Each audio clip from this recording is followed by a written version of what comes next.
احوال شریف خوب ہے انشاءاللہ. مخلص ہستی وہاں افتخار بھی نمائیں جناب علی جا تشریف آوردید. خلاصہ یک صحبت کی داشتیم و اگر اجازت بدهید خدمت شن برسیم. آواز بلند نعرہ تو گفتگو یہ تھی کہ آئے مجبور بن کر، اس دنیا سے گئے مجبور بن کر، اور درمیان میں جو زندگی گزاری پیدائش اور موت کے درمیان میں وہ ہے احتیاط کی زندگی. تو بھائی جب پوری زندگی احتیاط کی ہے تو یہ سرکشی مزاج میں کہاں سے آ گئی؟ جب پوری زندگی احتیاط کی زندگی ہے تو پھر مزاج میں سرکشی کہاں سے آئی؟ قرآن نے آواز دی، اور عجیب طریقے سے قرآن نے آواز دی، ان الانسان لیطغی ان رآہ استغنی. بھائی انسان کے مزاج میں سرکشی اس وقت پیدا ہو جاتی ہے جب وہ اپنے کو مالدار سمجھنے لگتا ہے، غنی سمجھنے لگتا ہے، صاحب دولت سمجھنے لگتا ہے. تو انسان کے مزاج میں سرکشی اور استغنا اس وقت آ جاتا ہے جب انسان اپنے آپ کو مالدار سمجھتا ہے. بھائی توجہ رکھیے گا، یہ کہ منزلیں ہیں تمہید کی، اور ان تمہیدوں کو کسی منزل پر اختتام پذیر ہونا ہے. تو انسان دیکھیں، ایک لفظ ہے غنا، ایک لفظ ہے استغنا. غنا کے معنی مالدار ہونا، استغنا کے معنی مالدار سمجھنا. دونوں لفظوں میں فرق ہے.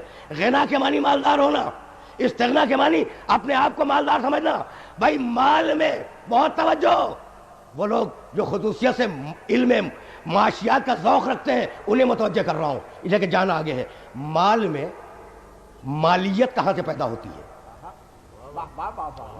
میں کہتا ہوں اب یہ مال ہے تو مال میں مالیت کہاں سے آتی ہے؟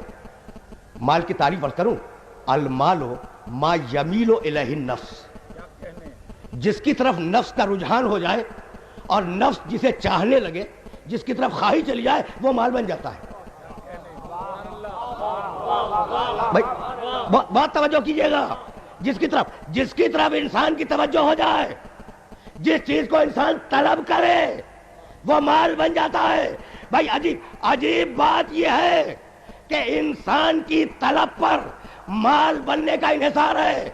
موسم کی ابتدا پر جب پھل آتا ہے بازار میں تو چونکہ طلب زیادہ ہوتی ہے قیمت زیادہ ہوتی ہے، اور موسم کی انتہا پر چونکہ طلب گھٹ جاتی ہے قیمت گھٹ جاتی ہے.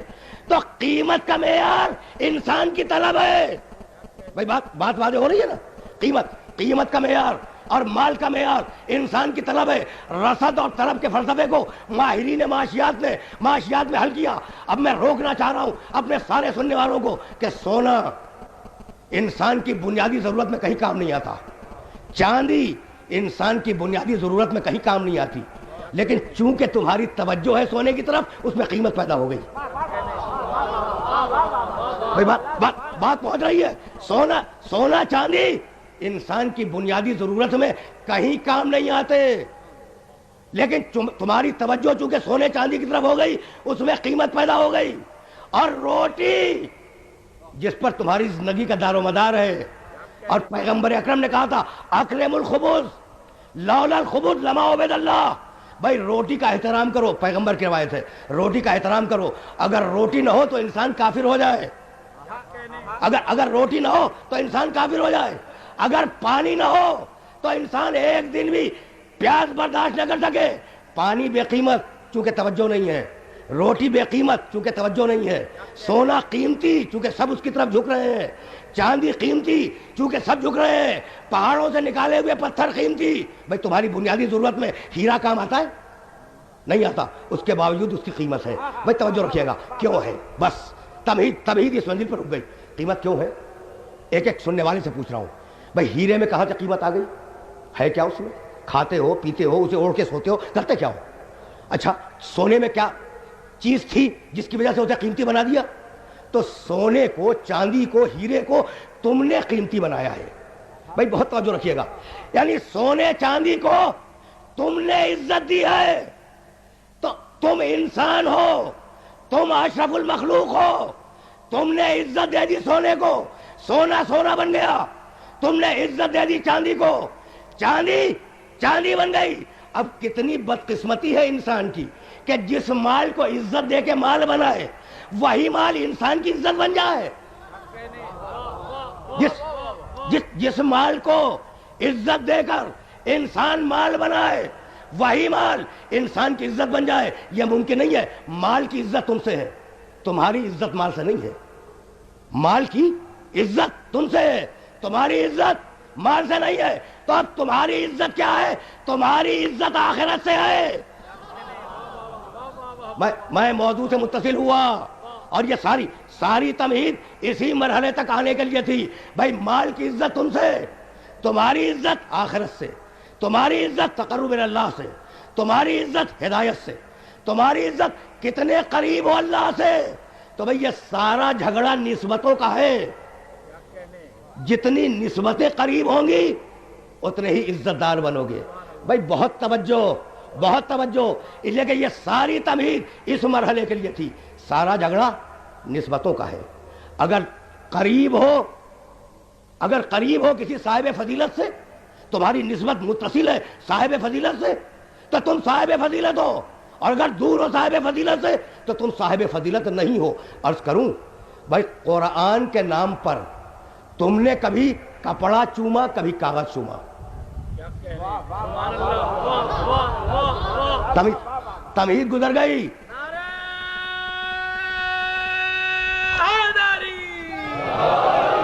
بھائی تمہید گزر گئی. اب میں آ گیا براہ راست موضوع پر. قرآن کے نام پر تم نے کبھی کپڑا چوما, کبھی کاغذ چوما. تشریح کروں اس جملے کی. قرآن اٹھایا, قرآن جزدان میں تھا, اٹھا کے چوم لیا. تو بھئی اس کپڑے میں کیا تھا جو چوم رہے ہو؟ نسبت ہے, نسبت ہے, نسبت ہے کہ قرآن کا جزدان ہے. بھئی توجہات مبذول ہے نا. تو نسبت کی بنیاد پر تم نے کپڑے کو چوم لیا. بھئی بہت توجہ رکھیے گا. نسبت کی بنیاد پر تم نے کپڑے کو چوما. اچھا قرآن کھولا, قرآن کو چوم لیا. بھئی کاغذ چوم رہے ہو نا. قرآن کے نام پر کبھی کاغذ چومتے ہو, کبھی کپڑا چومتے ہو. وہ جو لکھا ہوا ہے کاغذ پر وہ قرآن ہے. دلیل دے رہا ہوں اور اب اس دلیل کو یاد رکھنا. قرآن کی صفت یہ ہے کہ اگر پہاڑ پہ اتر جائے تو پہاڑ ٹوٹ جائے. اب جاؤ پورا قرآن کسی پہاڑ پہ رکھ کے دکھلا دو اور پہاڑ ٹوٹے تو میں جانوں. تو بھائی وہ قرآن کے الفاظ ہیں, قرآن نہیں ہے. تو جتنا احترام کر رہے ہو وہ نسبت کا احترام ہے. بہت توجہ رہے, بہت توجہ رہے. لیکن اب میں موضوع سے براہ راست ہوا. اب جتنا احترام قرآن کا کر رہے ہو وہ نسبت کا احترام ہے. موسیٰ علیہ السلام, بھائی عجیب بات ہے, طوا کے مقدس وادی میں داخل ہوئے. یروشلم کے قریب کا ایک علاقہ, ایک میدان. جوتے سمیت جا رہے تھے. ایک مرتبہ آواز آئی, فخلع نعلیک فإنک بالوادی المقدس طوا. موسیٰ اپنی جوتیاں اتارو. نسبت کا احترام. توجہ رکھیے گا. موسیٰ اپنی جوتیاں اتارو, اس لیے کہ اب تم طوا کے مقدس وادی میں داخل ہو رہے ہو. اب تم طوا کے علاقے میں داخل ہو رہے ہو اور یہ مقدس وادی تمہاری نالین کو برداشت نہیں کرے گی. تو جوتیاں باہر اتارو. کیا خدا بیٹھا ہوا تھا؟ بھائی خدا سے وادی کی نسبت تھی.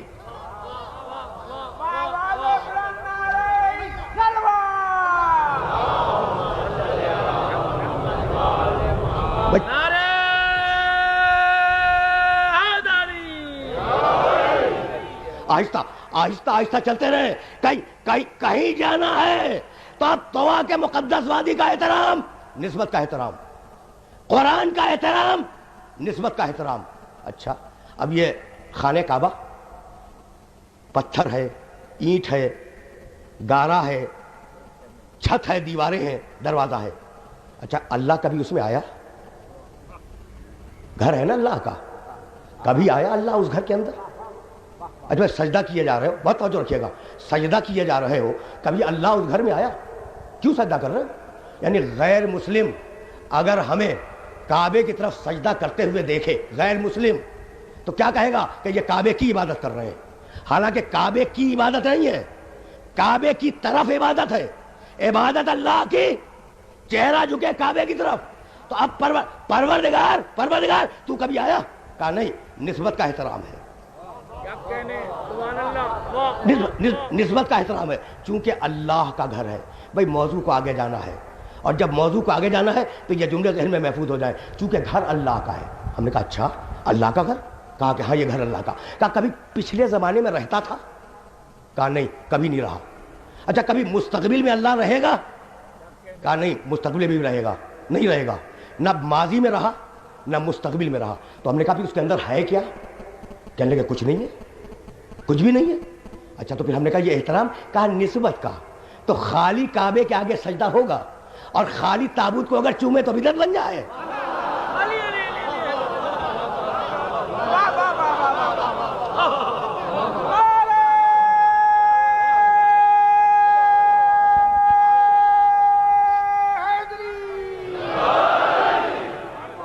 چلتے رہے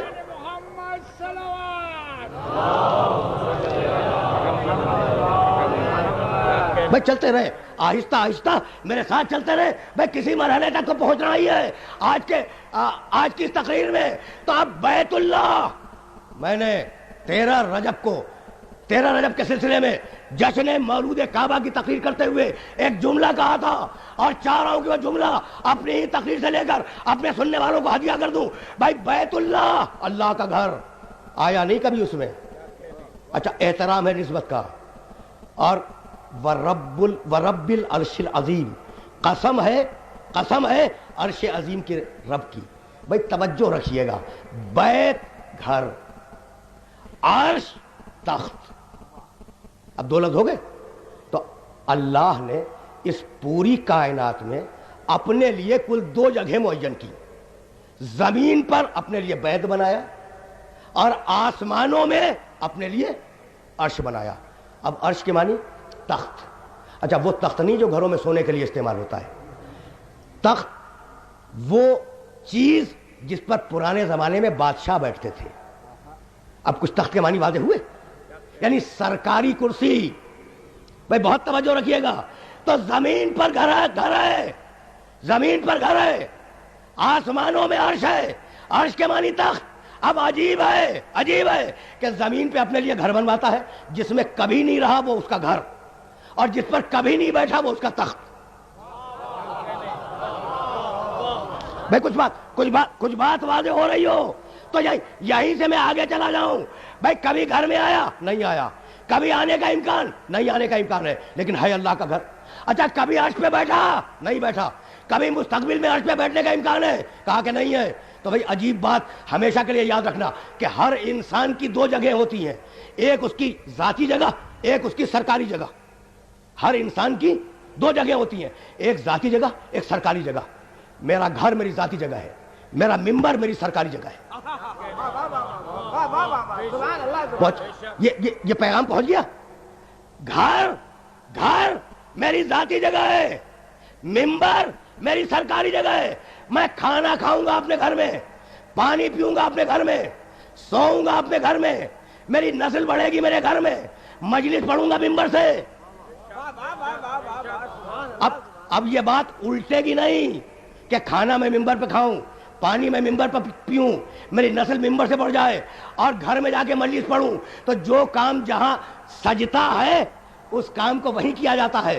تو اللہ کی ایک جگہ ہے سرکاری، اس کا نام ہے عرش، اور ایک جگہ ہے ذاتی، اس کا نام ہے خانہ کعبہ۔ بھائی بہت توجہ رہے، لیکن کہیں لے آیا اپنے سننے والوں کو۔ ایک مرتبہ پھر سنیں، میں کھانا کھاؤں گا اپنے گھر میں، میں پانی پیوں گا اپنے گھر میں، میں سوؤں گا اپنے گھر میں، میں جاگوں گا اپنے گھر میں، میری نسل بڑھے گی میرے گھر میں، میری اولاد بڑھے گی، پیدا ہوگی میرے گھر میں، اور تقریر کروں گا ممبر سے۔ ایسا نہیں ہوگا کہ گھر میں جا کے تقریر کر دوں اور اولاد ممبر پہ ہو جائے۔ تو سرکاری جگہ پہ سرکاری کام، ذاتی جگہ پہ ذاتی کام۔ تو پروردگار نے کہا جب سرکاری کام ہوگا تو محمد کو عرش پہ بلاؤں گا،